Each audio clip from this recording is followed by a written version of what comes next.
Apa yang kau lakukan jika kebenaran yang kau yakini seumur hidup ternyata adalah kebohongan yang sengaja diciptakan untuk menutupi kehancuran?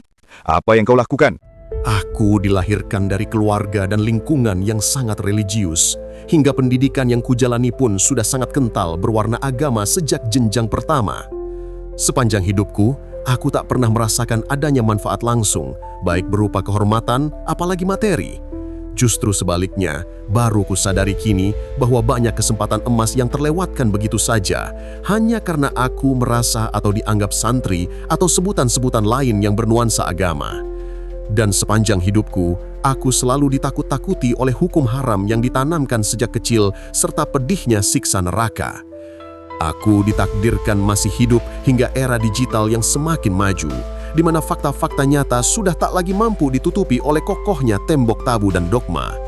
Justru di saat usiaku mulai senja, aku harus menerima kenyataan pahit itu hingga membuatku gundah, goyah, dan penuh keresahan.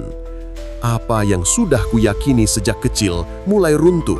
Aku mulai menyaksikan, di balik layar media, bahwa dogma yang selama ini kujalani mulai retak. Ada orang-orang yang beribadah diserang, rumah-rumah Tuhan yang tak diizinkan berdiri. Aku melihat kekerasan yang menyasar minoritas, hal-hal yang tak pernah kutemukan dalam kitab-kitab suci yang kukenal. Lalu muncul kabar-kabar pahit dari mereka yang kudengar namanya di mimbar-mimbar. Kisah tentang ulama yang menipu, fatwa-fatwa aneh yang hanya menyisakan kerugian. Bahkan mereka yang bersumpah melayani umatku justru menyalahgunakan dana suci, menjual janji, dan memanen korupsi dari hal yang seharusnya dijaga. Di lembaga-lembaga pendidikan tempat para santri seharusnya bernaung, aku menemukan kenyataan yang lebih kejam.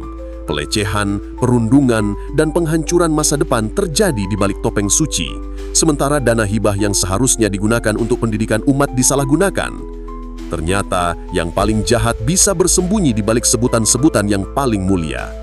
Aku mulai merenung, menyadari bahwa semua ketidakadilan dan kebobrokan yang kulihat di sekitarku bukan sekedar angka atau berita di layar. Itu nyata, terjadi pada manusia yang seharusnya dijaga dan dibimbing.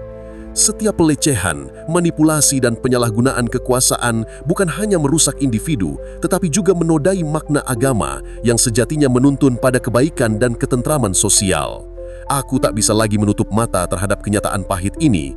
Semakin aku memahami, semakin jelas bahwa dogma yang seharusnya menjadi pelita malah menjadi belenggu.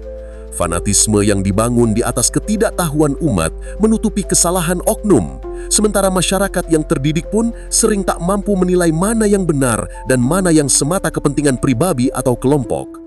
Kesadaran ini membuatku terjaga, walau sekaligus gundah, namun juga memberi ruang untuk berpikir jernih, menilai tanpa takut, menolak tanpa merasa bersalah, dan melihat realita tanpa ilusi. Di hati, aku tidak lagi percaya pada janji surga yang diperdagangkan atau hukum haram yang jadi alat untuk menakuti. Keyakinanku telah runtuh, dan dari puing-puingnya aku menemukan diriku yang baru. Karena jika kita terus menutup mata, kita akan membiarkan agama menjadi belenggu, bukan pelita, dan membiarkannya menjadi topeng bagi kebrutalan dan korupsi. Kebrutalan yang terjadi di sekitar kita bukan salah agama, tapi salah dari mereka yang memakai nama agama untuk kepentingannya sendiri. Jangan sampai kita menjadi buta karena fanatisme yang membutakan. Aku telah menemukan kedamaian, bukan dalam dogma, tapi dalam kesadaran yang pahit. Semoga Anda juga.